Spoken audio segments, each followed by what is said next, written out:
Imagine stepping onto the biggest stage of your career.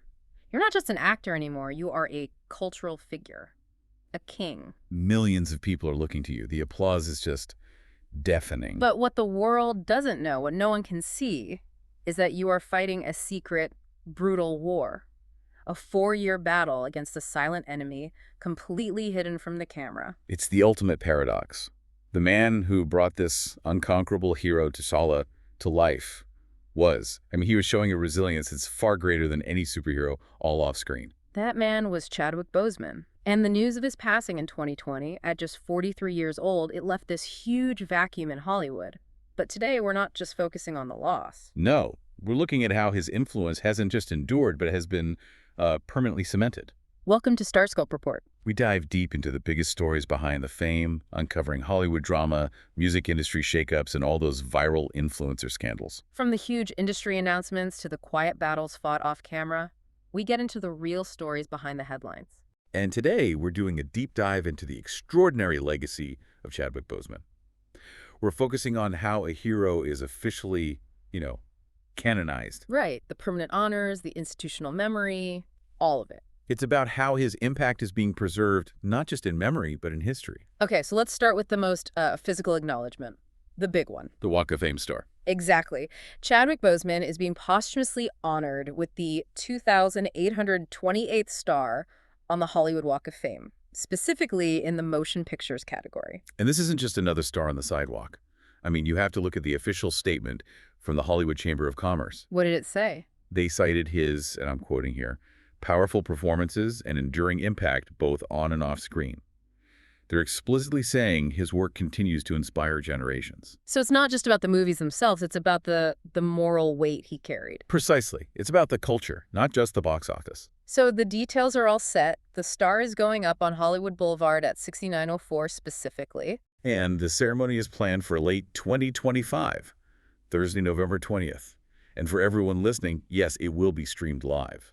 But here's where it gets really interesting for me. The timing. Yeah, the timing is everything here. Yeah. This isn't some immediate emotional reaction right after he passed. Right, we're talking about 5 years later. And that delay is a testament.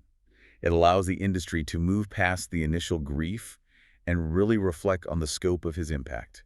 It proves this is a considered historical honor. It's a statement that the power of Black Panther hasn't faded at all. If anything, it's become foundational. And look who they chose to speak at the ceremony. The curation is just brilliant. His widow, Simone Ledward-Boseman, will accept the honor. That keeps it feeling very personal, very grounded. But the guest speakers. Yeah. You have director Ryan Coogler on one hand. Okay, so that's the global icon part of his legacy, the partnership that created Black Panther, that cultural touchstone. Exactly. And then you have actress Viola Davis. His co-star from Rainey's Black Bottom. So that represents the other side. The deep, critical acclaim. His final stunning performance. It's perfect. They're celebrating the complete artist, the critically lauded actor's actor, who also happened to become a history-making icon. It really encapsulates a career that was just so intentional, which, it begs the question, how did he even land a role like T'Challa in the first place? It wasn't an accident. It wasn't luck. It felt like destiny, but it was architecture. Before he was a fictional king, he made a career out of playing real-life Black heroes. He deliberately sidestepped the stereotypical roles that, might have brought him fame faster, but would have compromised his mission. And that sense of purpose, it started way back. Oh, yeah. You have to go back to Howard University. He graduated in 2000 with a BFA in directing, and his mentor was the one and only Phylicia Rashad. And even then, he was merging art with activism. He believed his work had to serve something bigger. Which brings us to that famous story about his education, the one about Oxford. Right. He got into this prestigious summer program at Oxford, but couldn't afford the tuition. And Phylicia Rashad quietly got some of her friends to fund it. And one of those friends was, of course, Denzel Washington. I love that story because it shows this lineage of support, of investing in Black excellence that he would later pay forward himself. Absolutely. And he proved that commitment with the roles he chose. Jackie Robinson in 42. An electrifying James Brown in Get On Up. And then the great Thurgood Marshall in Marshall. Because by the time Marvel cast him as T'Challa, he wasn't just some talented actor. He already carried this immense historical weight. Which is why he had such authority in the role. You just believed him. You knew this king was earned. And here's where the timeline becomes just staggering. I mean, you really need to grasp the parallel life he was living. Okay, so the world first sees him as T'Challa in Captain America. Civil War, that was 2016. And in that exact same year, he gets his diagnosis. Stage 3 colon cancer. Wait, just pause on that. Stage 3, which we now know progressed to stage there. Think about the physical toll. He was filming his most demanding movies ever. We're talking Black Panther, Infinity War, Endgame. All while quietly undergoing multiple surgeries and chemotherapy. Stage 5 colon cancer is a brutal fight, and he was playing a character at peak physical condition. The strength and the poise he had on screen, it wasn't just a performance. It was a reflection of the real battle he was fighting. He really was a superhero. He truly was. And if you're loving these Hollywood twists and the stories behind the fame, make sure you're subscribed. You do not want to miss the unbelievable decision Marvel made to honor the king in the sequel. So Black Panther in 2018, it wasn't just a movie, it was a cultural earthquake. It made $1.3 billion. Highest grossing film ever by a Black director. The phrase Wakanda forever just became this global rallying cry. Representation for pride. Yeah. So after his passing, Marvel had this massive decision to make. Do they recast T'Challa or do they find another way? And they chose the unprecedented path, no recast.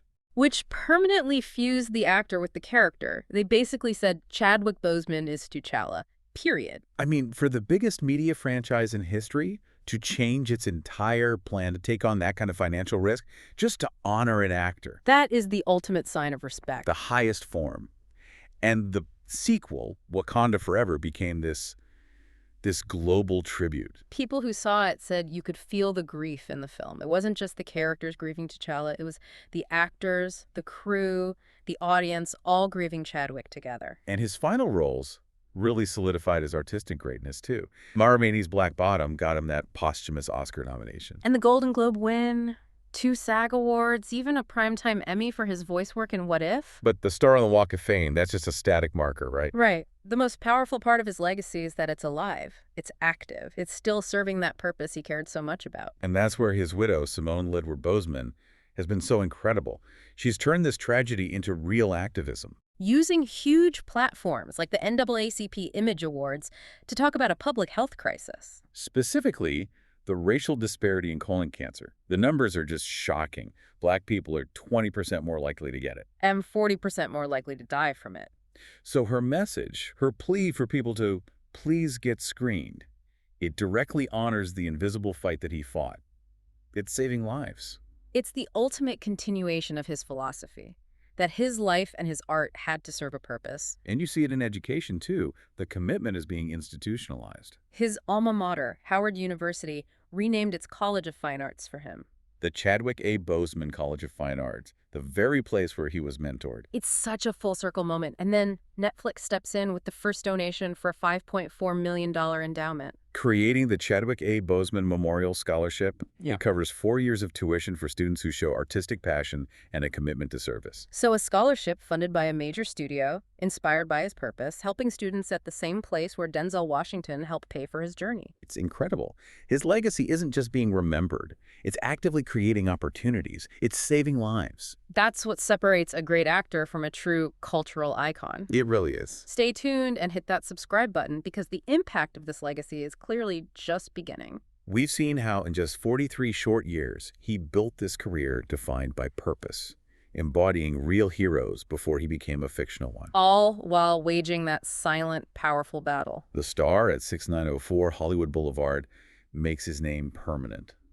But his true legacy, that active commitment to purpose, to representation, to health awareness, that's the story that keeps writing itself. You've been listening to Starscope Report, where we uncover the stories shaping Hollywood, music, and pop culture.